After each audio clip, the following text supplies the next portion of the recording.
은혜 받으실 본문 말씀은 야고보서 1장 17절 말씀과 사무엘상 16장 7절 말씀입니다.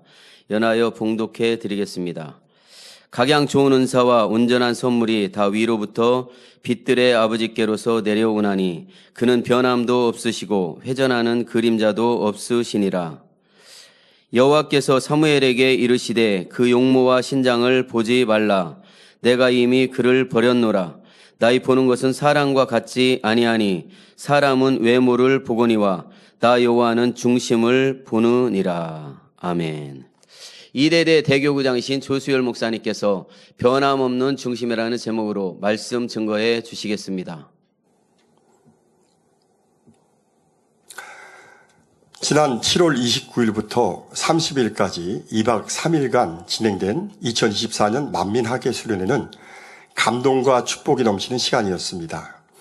특별히 수련회 주제인 변함없으신 하나님이라는 제목으로 강사이신 당장님께서 하신 설교는 지난 시간 항상 변함없으신 하나님의 사랑을 받았지만 너무나 쉽게 변개했고 때로는 받은 바 크신 은혜를 쉽게 잊어버렸던 제 자신의 모습을 돌아보며 철저히 통회하고 또 새롭게 다짐하는 시간이 되었습니다.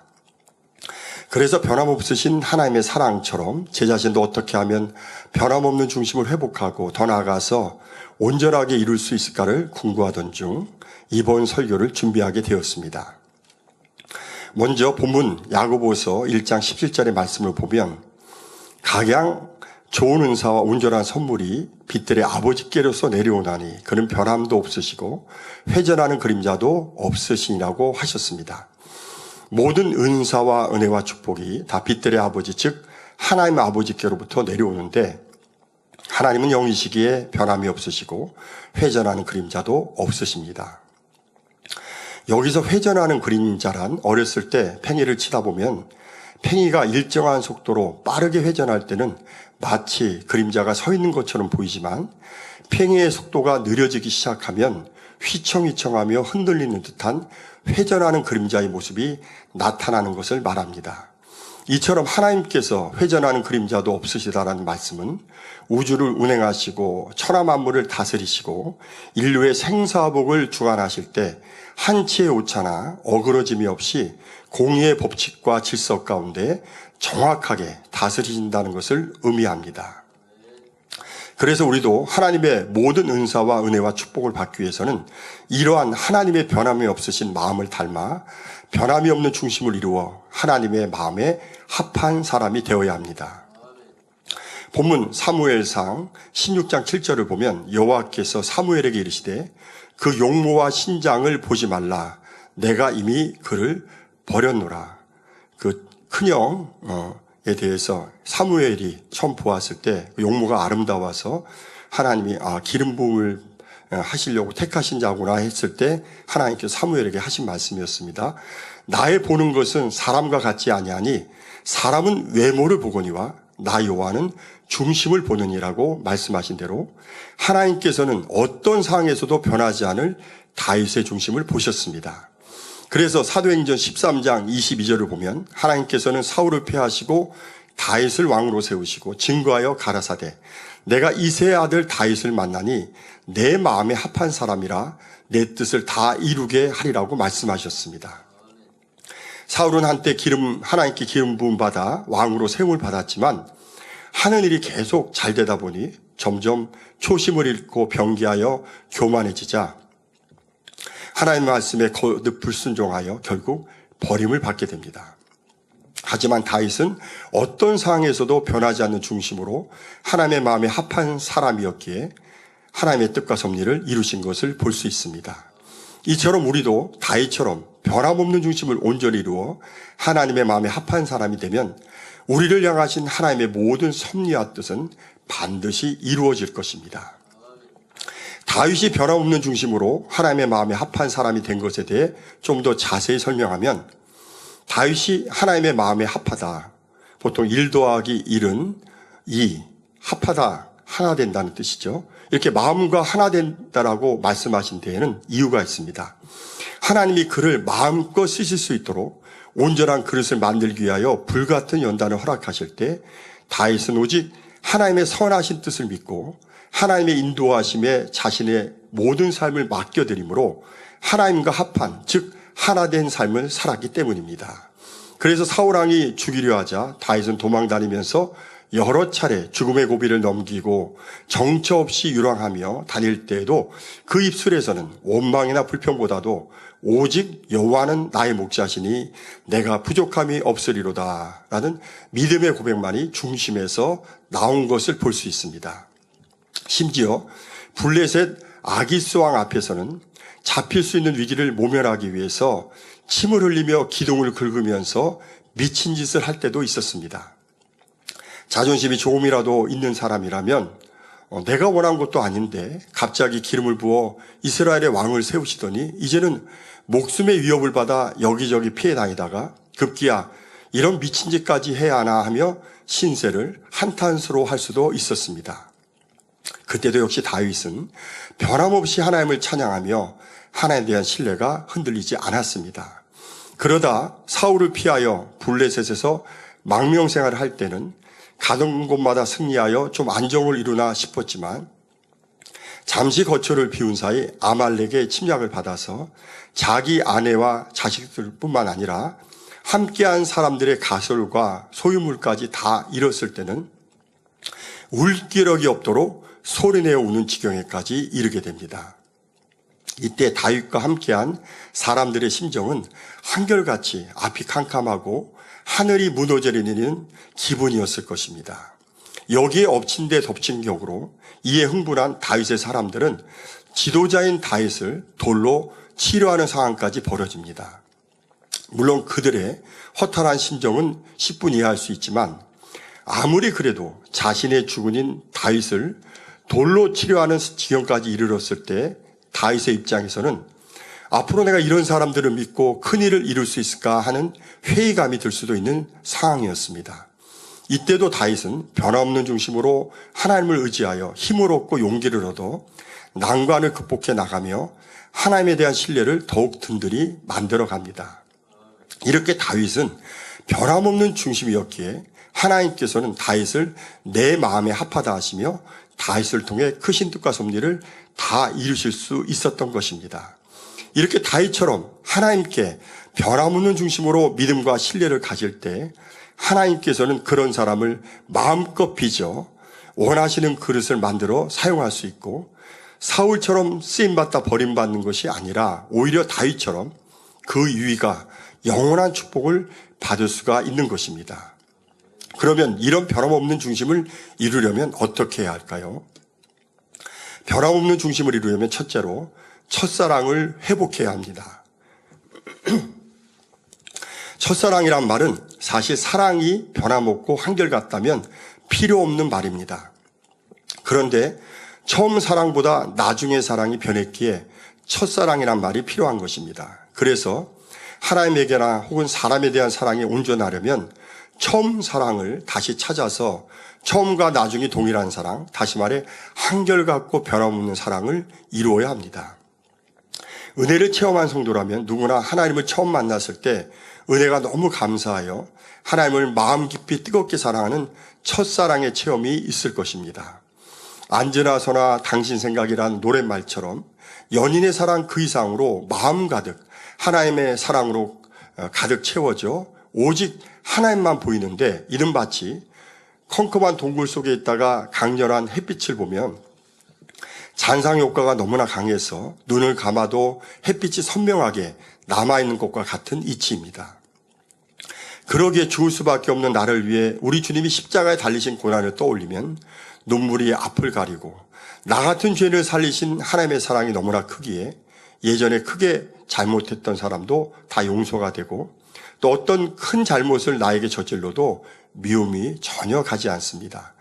믿음에 이르는 초신자지만 그 순간의 행함만은 믿음의 4단계, 5단계처럼 행해져서 응답과 축복도 많이 받고 깊은 영적인 체험도 하는 등 은혜가 넘치게 됩니다.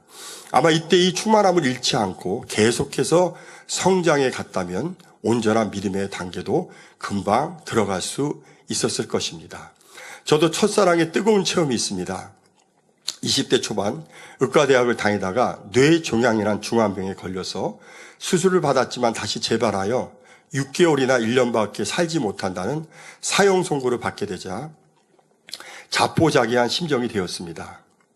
그동안 모태신앙이라 참았던 죄의 유혹들이 밀려오는데 이제 남은 시간 교회도 안 나가고 세상 쾌락을 즐기며 마음껏 살아보고 싶은 충동이 강하게 들었습니다. 이때 사랑하는 어머니 권사님의 간곡한 권유로 어쩔 수 없이 연말쯤 본교회 금요철에 참석하여 대언의 말씀을 받았는데 그 다음에 1월에 열리는 첫 부흥성에 참석하면 내가 역사하리라는 하나님의 말씀을 받았습니다. 하나님의 살아계심은 그래도 믿었기에 치료받고자 3일 금식까지 하며 부흥성에 참석했습니다. 물론 참석해서 치료받으면 열심히 신앙생활 하겠다는 마음이 아니었고요. 그동안 몸이 안 좋아 잘 놀지 못했던 만큼 이제는 건강해진 몸으로 화끈하게 한번 놀아보자는 생각에는 변함이 없었습니다. 그러나 하나님께서는 이런 저에게도 찾아와 주셔서 저의 강팍한 심령을 와장창 깨뜨려 주시고 뜨겁게 만나 주셨습니다. 이때 은혜가 얼마나 감사한지 지옥에 갈 작정을 했던 저였는데 강권적으로 구원으로 인도해 주신 하나님의 사랑이 바닷물결같이 밀려오는데 몇 달을 눈물로 살았던 첫사랑의 뜨거운 체험이 있습니다. 여러분들도 저처럼 각자만의 뜨거운 첫사랑의 체험이 있을 것입니다. 그런데 이 귀한 첫사랑을 안타깝게 잃을 때가 있습니다.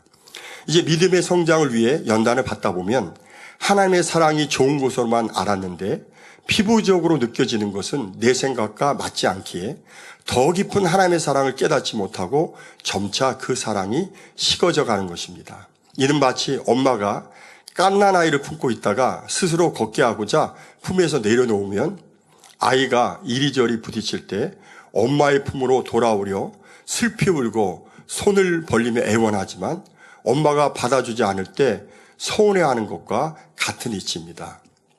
거기에다 연단을 허락하신 하나님의 깊은 마음을 느껴야 하는데 오히려 연단이 힘들다 보니 버렸던 세상을 다시 취하며 기도마저 쉬거나 형식화되므로 하나님의 사랑에서 점점 멀어져 결국 첫사랑을 완전히 잃게 되는 것입니다. 저도 첫사랑의 체험이 뜨거울 때는 기도만 하면 응답받고 영감의 환상 등 영적인 체험들을 많이 했는데 그 은혜가 너무 감사하여 주의 종으로 부름받고 나서는 건강을 신속히 회복해서 주의 종의 사역을 확실하게 잘 감당하고자 누가 시키지도 않았는데 10일 금식 기도를 하게 되었습니다. 금식 기도를 마칠 때쯤 원로 목사님께서 상기도하고 내려오셨는데 기도량이 부족하다며 좀 더 부르짖지 그랬어요 라는 사랑의 권면을 해주셔서 힘이 없는 가운데서도 7일 보식을 할 때는 진짜 목이 쉴 정도로 부르짖어 기도했습니다. 나중에는 목소리가 전혀 나오지 않았습니다. 그런데 그 다음 주에도 내려오셔서 지난번과 똑같이 좀 더 부르짖지 그랬어요 라고 말씀하시는데 내 딴에는 초신자 정도밖에 안 되는 믿음으로 10일 금식 기도에 7일 보식까지 하며 진짜 죽을 힘을 다해서 목이 쉬도록 기도했는데 격려와 칭찬보다는 부족한 점을 지적만 한다고 여겨지니 순간 힘이 쫙 빠졌습니다. 물론 원로 목사님께서는 저를 너무도 사랑하여 부족한 기도량을 좀 더 채우라고 사랑의 권면을 해주신 건데 저는 죄송하게도 여기서 나보고도 어떻게 하라는 거야 라는 불편한 마음이 들어 그때부터 1년 동안 기도를 쉬면서 첫사랑을 완전히 잃게 되었습니다. 지금 돌아보면 참 민망한 순간이었지만 이때부터 본격적으로 주의 종의 길을 가면서 연단을 받게 되는데 이렇게 강하고 교만했던 자아들을 여러 번 죽을 고비를 넘기면서 철저히 깨트릴 수 있도록 하나님께서는 인도하셨습니다. 저는 저와 비슷하게 첫사랑을 잃은 많은 분들을 떠올리면서 소천하신 사랑하는 원로 목사님의 변함없는 중심이 참으로 귀하다는 것을 다시 한번 느껴보았습니다. 원로 목사님께서는 처음 주님을 뜨겁게 만나서 모든 병을 다 치료받았지만 산더미 같은 부채를 갚으려고 오랜 시간 동안 이런저런 힘든 일을 다 할 때는 어떤 불평도 하지 않고 묵묵히 하나님의 선하신 뜻을 구하며 감사함으로 견디어 오셨습니다. 그러다 세 따님들이 하나같이 연속으로 사고나 질병으로 사경을 헤매는 절박한 상황에서는 신실하신 하나님을 신뢰하고 끝까지 믿음으로 승리하여 결국 기도로 응답받아 하나님께 크게 영광을 돌리셨습니다. 그 중에 가장 기억될 만한 사건은 교회를 개척한 지 얼마 안 되었을 때 일입니다. 금요체라 예배를 드리는 중에 지하 사택에서 잠을 자던 어린 세 따님들이 한꺼번에 연탄가스에 중독되어 거품을 불고 의식을 잃어 의학적으로는 숨을 거두기 직전까지 이르렀습니다. 그런데 원로 목사님께서는 눈물 슬픔 없는 천국으로 인도하신다는 사실에 하나님께 중심에서 감사의 기도를 올리며 모든 것을 맡기셨습니다. 원로 목사님께서는 그때 사랑한다는 생각은 조금 더 안 하셨다고 했습니다. 그 결과 주님이 바람을 꾸짖어 잠잠케 하셨듯이 연탄가스도 기도로 물리칠 수 있는 권능을 받으셨습니다. 1998년, 99년 세 차례의 시험 때에는 오직 성과 사랑과 믿음으로 이기셔서 권능의 단물과 놀라운 권능이 나타나는 대규모 연합성회들의 길이 활짝 열려 크게 하나님께 영광을 돌리셨습니다. 최근에 교회적인 불같은 시험과 연단 때에도 역시 변함없는 중심으로 누구와도 시시비비하지 않고 오직 선으로만 행하셔서 공의를 채우시고 하나님의 섭리 가운데 부름을 받으심으로 앞으로 많은 새로운 삶의 열매들이 나오고 창대하게 세계 선교를 이룰 수 있는 재창조의 권능의 완성의 길을 활짝 열어놓으셨습니다. 할렐루야. 그러면 여기서 첫사랑을 이미 잃었으면 그 말이지 어떻게 다시 회복해서 변함없는 중심을 이룰 수 있는가? 중심은 탁월한 것이 아닌가라고 의아하게 생각할 수도 있습니다. 그러나 좋은 중심은 사랑하는 원로 목사님처럼 탁월한 사람도 있지만 느낌과 함께 입력되어 형성된 마음을 굳힌 것이 중심이므로 다시 노력하면 얼마든지 변함없는 중심을 이룰 수 있습니다. 요한계시록 2장 4절에서 5절을 보면 주님께서 에베소 교회 사자에게 편지한 말씀에서 그러나 너를 책망할 것이 있나니 너의 처음 사랑을 버렸느니라. 그러므로 어디서 떨어진 것을 생각하고 회개하여 처음 행위를 가지라 하신 대로 어디서 첫사랑을 잃었는지 회개하여 처음 행위를 다시 되찾으면 됩니다. 다시 말해 연단을 받았을 때 깊은 하나님의 사랑을 깨닫지 못하고 오해하여 충만함을 잃고 다시 세상 것을 취해서 첫사랑을 잃었다면 이제는 연단을 허락하신 하나님의 마음을 깊이 깨닫고 오해하고 힘들어했던 마음을 철저히 회개하고 다시 취했던 세상을 버리고 첫사랑의 중심일 때 오직 주님만 바라보고 영적인 것들로만 채웠던 생활로 다시 돌아가라는 말입니다. 그렇게 노력하며 중심을 굳혀간다면 첫사랑을 회복할 뿐만 아니라 다시 그런 유형의 시험이나 연단이 와도 이제는 흔들리지 않는 변함없는 중심을 이룰 수가 있다는 말입니다. 그런데 첫사랑을 다시 회복해야 하는 중요한 이유가 있습니다. 사랑하는 기도 원장님께서 코로나 이후 교구나 기간 기도회와 작정 다니엘 치라 스튜디오에서 성도들을 이렇게 초청해서 기도해 주실 때 성도들에게 첫사랑의 회복을 강조하실 때가 많으셨습니다. 저도 처음에는 단순히 코로나 이후 다시 충만한 신앙생활로 회복하라는 말씀으로 알았지만 기도하다 보니 첫사랑 회복은 주님 맞을 준비와 연결됨을 깊이 깨닫게 되었습니다. 창세기를 보면 소돔과 고모라 심판 때 천사들이 롯의 가족들을 다 구원해 주었지만 세상의 미련을 버리지 못하고 뒤를 돌아본 롯의 아내는 안타깝게도 소금 기둥이 되었습니다. 마찬가지로 신랑 되신 주님을 맞이하기 위한 기름 준비란 영적으로 기름 부음을 의미하는 성령을 충만히 채우는 신앙생활을 말하는데 우리가 첫사랑을 회복하지 못하고 여전히 세상을 사랑하는 구습을 버리지 못하고 양다리 걸치는 신앙생활을 계속한다면 미지근하여 뜨겁지 못하므로 기름 준비가 결코 쉽지 않다는 말입니다. 그러니 첫사랑 회복은 마지막 때 주님을 맞이하기 위해서는 요망사항이 아니라 필수사항인 것입니다. 또한 주님을 맞이하기 위한 신부단장도 우리의 마음을 할례하여 정결한 신부로서 깨끗하게 마음을 단장하는 것입니다. 만왕의 왕이요 만주의 주이신 거룩하신 우리 주님은 주님을 닮은 거룩한 신부를 원하시지 세상으로 더럽혀진 신부를 결코 원하시지 않으십니다. 더욱이 주님만 바라보고 중심에서 마음 다해 하나님만 사랑하는 참 신부를 원하시지 한쪽은 주님께 한쪽은 세상의 마음이 나뉜 두 마음의 신부를 또한 원하시지 않습니다. 여러분들도 결혼할 때 여러분들의 배우자감이 깨끗하지 않고 불결하거나 또 몸은 나에게 오지만 마음은 다른 사람을 품고 있는 사람을 결코 원하지 않을 것입니다. 그러기에 순결하고 온 마음을 다해 주님만 사랑하는 참된 신부가 되기 위해서도 첫사랑은 반드시 회복해야 하는 것입니다. 그런데 첫사랑을 다시 회복한다 해도 다시 첫사랑을 잃으면 안 됩니다. 그러려면 세상이 다시 내 안에 들어오지 못하도록 세상 것을 철저히 끊고 하나님을 첫째로 사랑해야 합니다. 또한 모든 일을 행할 때 항상 하나님 중심의 삶이 되어야 합니다.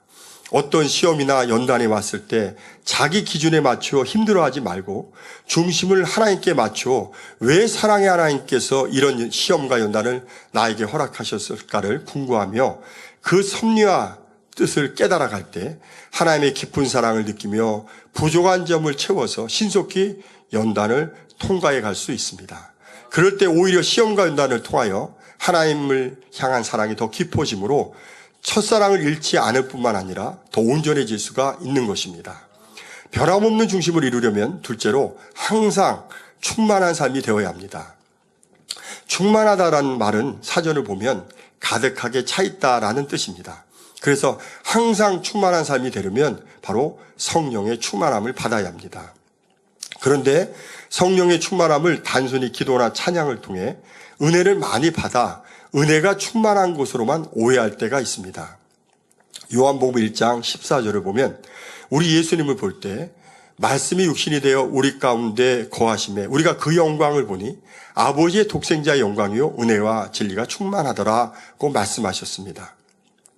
여기서 우리 주님처럼 은혜와 진리가 충만한 것을 바로 성령이 충만하다라고 할 수 있습니다. 은혜와 진리가 충만한 것을 쉽게 이해할 수 있도록 예를 하나 들어보겠습니다.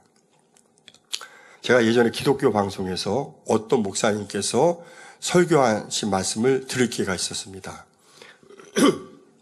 그때 나름대로 은혜가 충만한 어떤 권사님을 소개하며 참된 신앙생활이 무엇인지를 말씀하신 적이 있습니다. 이름을 거론하지는 않았지만 자기가 아는 교회 다니는 어떤 권사님의 일주일의 과정을 소개하셨는데 이분은 주일 예배를 드리고 월요일이 되면 은혜를 받기 위해 기도원으로 가십니다.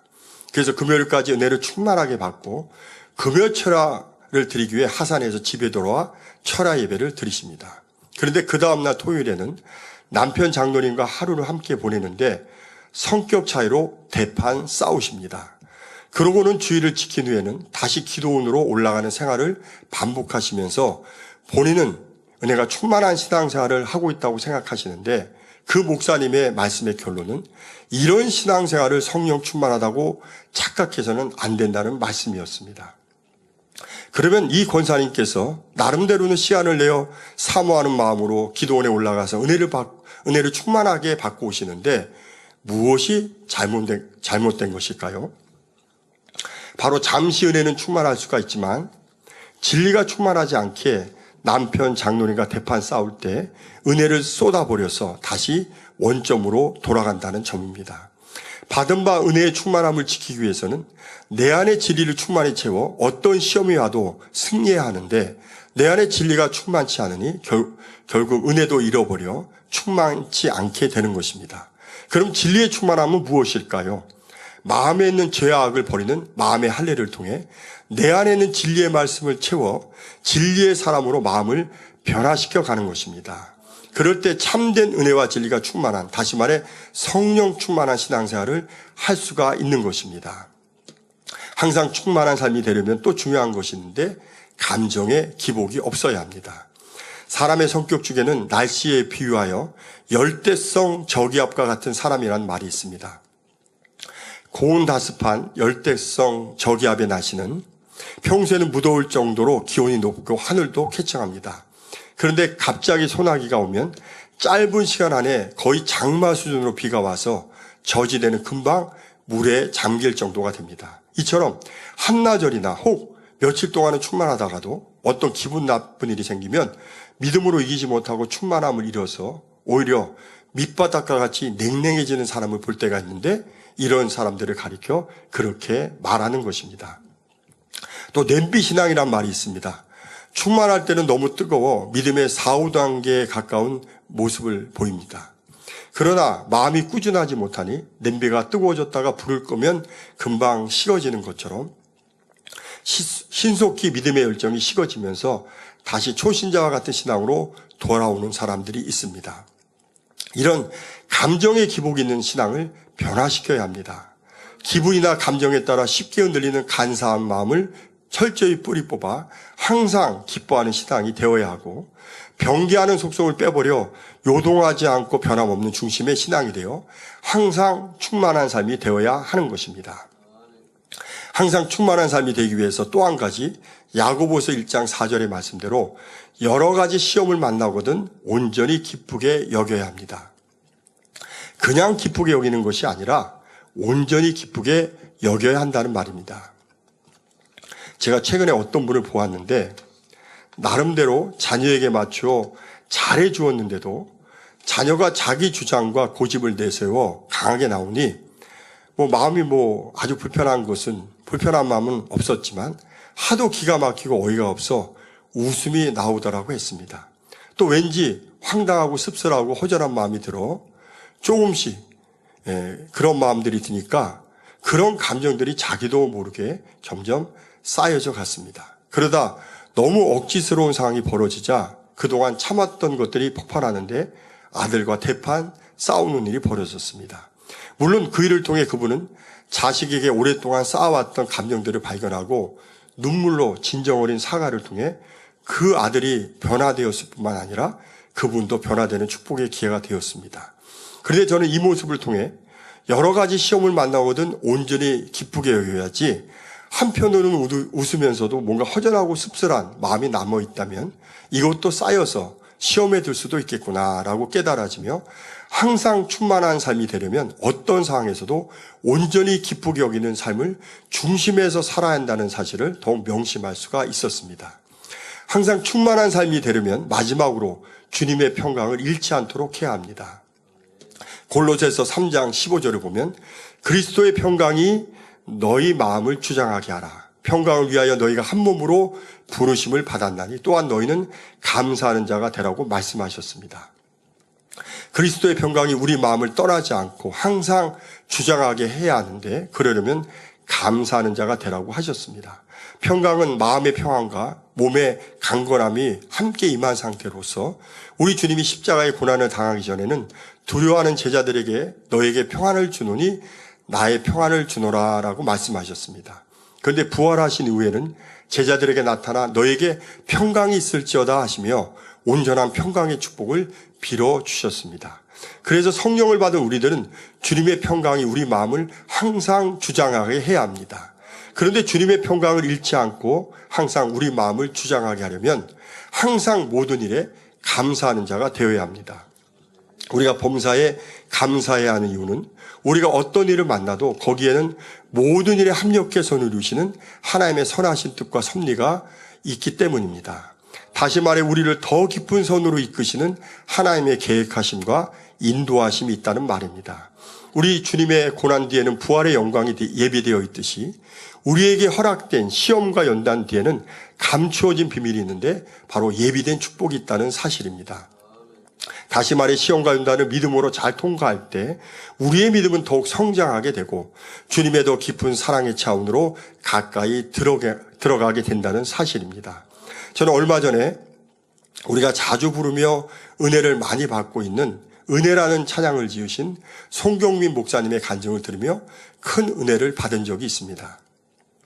그 목사님은 찬양을 짓게 되면 거기에 대한 확인하는 시험이 오는데 감사라는 찬양을 지으신 후 평소 하는 진이 갑자기 찾아왔다가 돌아간 후 사무실에 있었던 큰 돈이 없어졌다는 사실을 알게 되었습니다. 처음에는 어려운 형편에 이 돈이 없으면 큰 어려움을 겪게 되므로 너무 낙심도 되고 원망이 올라오는데 주체할 수가 없었습니다. 그런데 우연히 전에 지었던 감사 찬양의 악보를 볼 기회가 있었는데 성령의 감동한 가운데 깨우침이 왔다고 합니다. 바로 내가 이 찬양을 겉으로만 지은 것이 아니라 중심에서 지은 것으로 합당하고 진실한 자가 되려면 이런 상황에서도 감사해야 하지 않겠느냐라는 성령의 감동함을 받고 그렇지 못한 자신의 모습을 돌아보며 통회자복을 하게 되었습니다. 그 결과 마음에 참 평강이 임하는데 이후 감사하면서 하나님께 온전히 맡겼더니 하나님께서는 생각지 않은 방법으로 잃어버렸던 큰 돈 이상을 다 채워주셔서 짧은 시간 안에 문제가 다 해결되었다는 내용이었습니다. 할렐루야.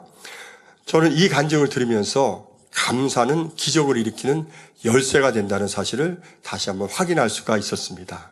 다시 말해 감사하면 은혜와 평안이 넘치고 은혜와 평안이 넘치면 결국 축복이 임한다는 사실입니다. 그래서 아무리 현실이 어려워도 하나님의 선하신 뜻을 믿으며 감사하는 자세로 마음에서 주님의 평강을 잃지 않고 오히려 마음을 주장하게 하면 주님의 평강이 내 안에 채워져 있으니 그곳에는 반드시 하나님의 축복이 임하게 되는 것입니다. 그럴 때 우리는 항상 충만한 삶이 될 수 있는 것입니다.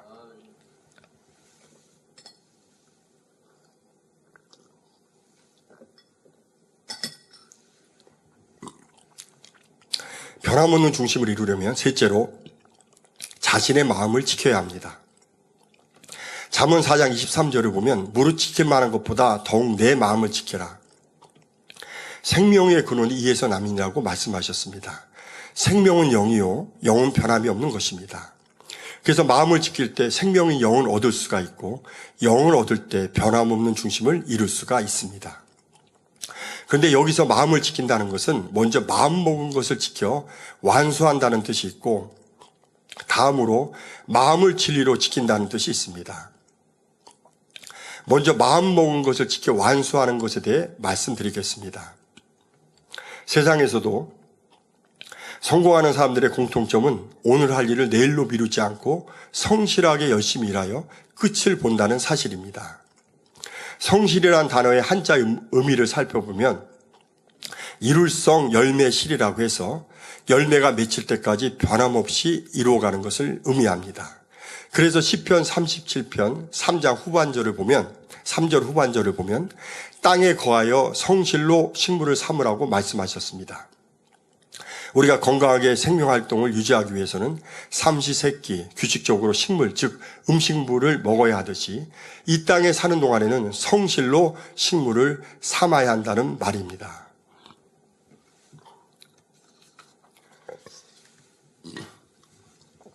우리가 잘 아는 피겨스케이팅의 세계적인 김연아 선수가 있습니다. 이 선수는 학생 때 피겨스케이팅을 배울 때 그 어머님도 철저하게 훈련을 시켰지만 본인도 어떤 기술을 익힐 때까지 몇 시간을 넘어져도 끝까지 반복하며 훈련해서 그 기술을 완성했다고 합니다. 그런 끈기와 노력으로 피겨스케이팅의 불모지인 우리 한국에서 세계적인 선수로 성공하여 우리나라의 위상을 전 세계에 알릴 수가 있었던 것입니다. 이 밖에도 나라와 시대를 막론하고 훌륭한 업적을 남긴 위인들의 삶을 보면 아무리 힘들어도 자신의 마음을 지켜 끝까지 최선을 다해 열매를 거두었다는 사실입니다. 그래서 끝까지 마음을 지켜서 변함없는 중심을 이루는 것은 너무나도 중요한 것입니다. 그러려면 천리길도 한 걸음부터라고 지금부터 마음 먹은 것이 있으면 하나하나 실천에 옮기면서 마음을 지키는 삶을 살아야 합니다. 예전에 사랑하는 원로 목사님께서는 성공하는 비결은 간단하다고 말씀하셨습니다.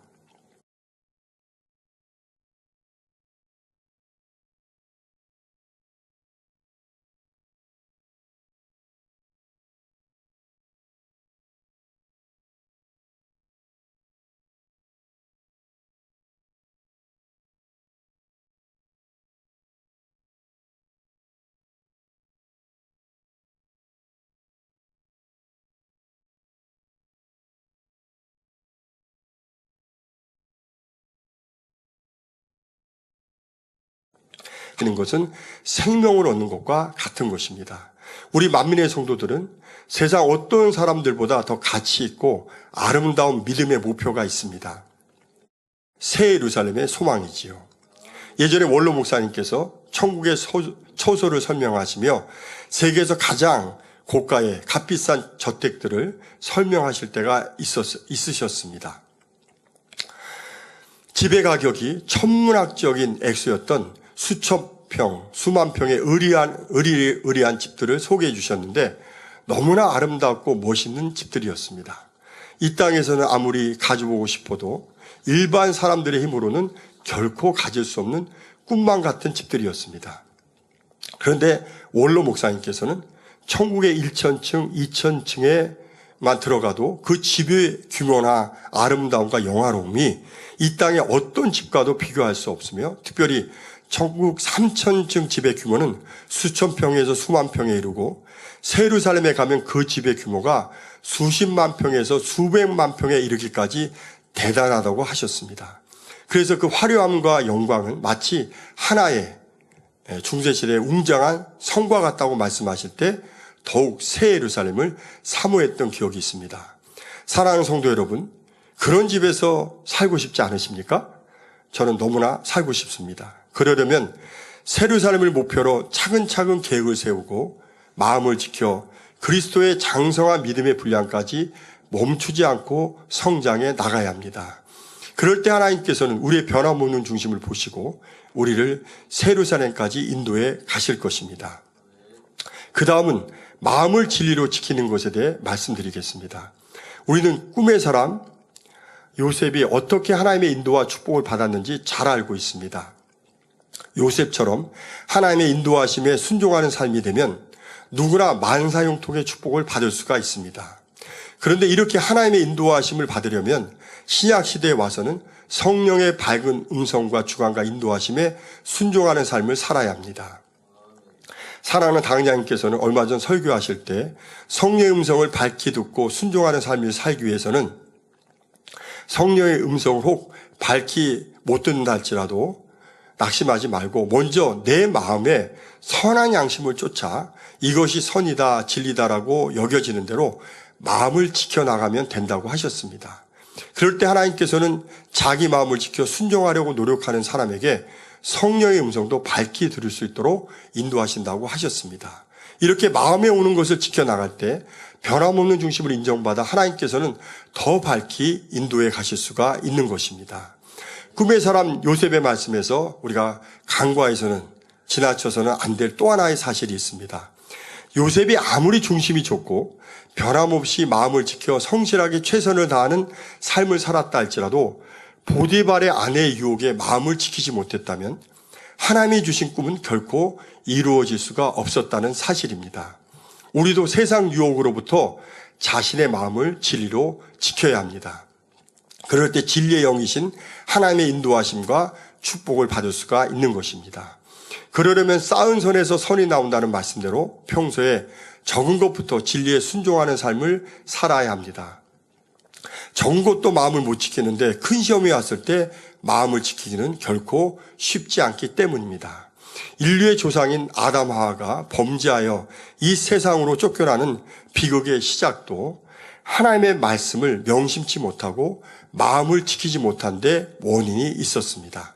물론 생명의 존재로 온전한 영은 아니기에 얼마든지 변질될 속성을 가지고 있었고 또 이로 인해 인간 경작이 시작되었지만 하나님의 말씀을 명심하여 진리로 마음을 끝까지 지켰다면 선악과를 따먹는 일은 결코 없었을 것입니다. 우리 주변에도 진리로 마음을 지키지 못하여 그동안 쌓아왔던 믿음의 공력들을 하루아침에 허물어 버리는 경우들을 많이 볼 수 있었습니다. 안 좋은 말은 듣지도 말고 전하지도 말라고 그렇게 진리로 가르침을 받아왔는데 순간 호기심을 못 이기거나 그래도 신뢰하고 친한 사람이니까 하면서 그의 말을 듣고 진리로 마음을 지키지 못한 결과 너무나도 안타까운 일들이 일어났던 것입니다. 그래서 성경에서 너희 대적 마귀가 두루다니며 삼킬 자를 찾나니 근신하고 깨어있으라고 말씀하신 것처럼 우리는 진리로 항상 마음을 지켜야 합니다. 그러므로 변화없는 중심을 이루기 위해서 진리로 마음을 지키는 것은 너무나도 중요하다는 사실입니다. 결론입니다. 이 설교를 준비하면서 변함없으신 하나님처럼 온전한 영의 사람이 되어 변함없는 중심을 이루게 되면 초지일관, 다시 말해 처음과 끝이 한결같고 변하지 않는 아름다운 삶이 된다는 것을 돌아가신 원로 목사님의 발자취와 흔적에서 느껴볼 수가 있었습니다. 지난 8월 달 무더운 날씨 가운데 제가 맡은 이대대 7교구에서 원로 목사님의 묘소를 찾아갔을 때 오전에 비가 살짝 온 데다 구름까지 잔뜩 껴서 신기하게도 이날만 오후 1시 기온이 24도의 시원한 날씨가 되었습니다. 그런데 성묘를 마치고 돌아와서 밑에 양수리에 내려와서 카페에 들려 한 3시쯤 커피를 마셨는데 그때는 또 예전처럼 기온이 30도 무더위로 또 기온이 올라간 걸 볼 수가 있었습니다. 더욱이 놀라운 것은 87세가 되신 어떤 할머니 집사님은 시력이 좋아지셨고 또 자전거가 전복되는 사고로 온몸에 심한 타박상을 입어 고통스러워하던 가나안 선교회 소속 어떤 여집사님은 통증이 깨끗이 사라졌다는 사실입니다. 물론 나이 드신 성도님들이 여러 분 가시다 보니 일꾼들이 특별히 많은 기도로 준비하고 사모함도 남달랐지만 다녀와서 기도하는 중에 그곳에는 영의 공간이 펼쳐져 있다는 사실을 깨달을 수가 있었습니다. 구약 성경을 보면 엘리야의 갑절의 영감을 받아 놀라운 권능을 베풀었던 엘리사 선지자가 죽었을 때 그 장사한 무덤에 모압 적당들이, 적당이란 말은 도적들을 말합니다. 시체를 던졌더니 다시 살아나는 역사가 일어난 것을 볼 수 있습니다. 바로 엘리사가 묻혀있는 그 무덤에는 영의 공간이 펼쳐져 있었던 것이죠. 이처럼 하나님이 보장하사 재창조의 권능을 나타내신 원로 목사님이 묻혀 계신 곳에는 영의 공간이 펼쳐져 있기에 사모함으로 준비한 분들에게는 이렇게 특별한 역사가 나타났던 것입니다. 이를 통해 변함없는 중심을 이루어 하나님의 마음에 합하여 하나를 이루신 원로 목사님은 살아계실 때도 좋은 곳을 주셨지만 돌아가셨어도 우리에게 좋은 곳만 주시는구나가 더 깊이 느껴지는 시간이었습니다. 이렇게 변함없는 중심을 이루면 그 선한 영향력이 언제나 나타나고 발휘되는 것을 보면서 더욱 변함없는 중심을 사모하는 기회가 되었습니다. 이러한 변함없는 중심을 이루려면 첫째로 첫사랑을 회복해야 합니다. 둘째로 항상 충만한 삶이 되어야 합니다. 셋째로 자신의 마음을 지켜야 합니다. 그래서 변함없는 중심을 이루어 다윗처럼 하나님의 마음에 합한 사람이 되어 섭리하신 뜻을 온전히 이루고 영광 중에 다시 오실 주님 품에 당당히 안기며 세루살렘에 가서도 아버지 보좌 앞에 섰을 때 떳떳이 그 얼굴을 배울 수 있는 영광의 자리에 이르시는 저와 여러분 모두가 되시기를 주의 이름으로 기원드립니다. 주신 말씀을 생각하면서 합심해서 기도하겠습니다. 사랑의 아버지 하나님 감사합니다. 근본 만민 하계 수련회 때 변함없으신 하나님이라는 주제로 우리에게 큰 은혜를 주셨고 우리가 그런 하나님의 크신 사랑을 받았지만 우리의 병기함으로 인해서 아버지의 첫사랑을 잃거나 또 은혜를 저버릴 때도 많이 있었던 우리를 돌아보며 이제는 정녕 하나님의 그 변함없으신 사랑처럼 우리도 변함없는 중심으로 나와야 되는데 그래서 오늘 귀한 말씀, 변함없는 중심이라는 말씀을 또 증거하게 됐습니다. 변함없는 중심을 이루려면 첫사랑을 회복해야 되며 항상 충만해야 되며 또 진리로 마음을 지켜야 된다고 했사오니 오늘 이 말씀 명심해 우리 만민의 모든 성도들 이런 변함없는 중심을 이루어 정녕 우리 사랑하는 우리 당자님처럼 또 믿음의 위대한 선지들처럼 온전한 믿음 안에 세루살렘까지 끝까지 아버지 심노에 갈 수는 우리 만민의 모든 성도들에게 축복해 주옵소서. 감사하며 우리 주 예수 그리스도 이름으로 간절히 기도하옵나이다. 아멘.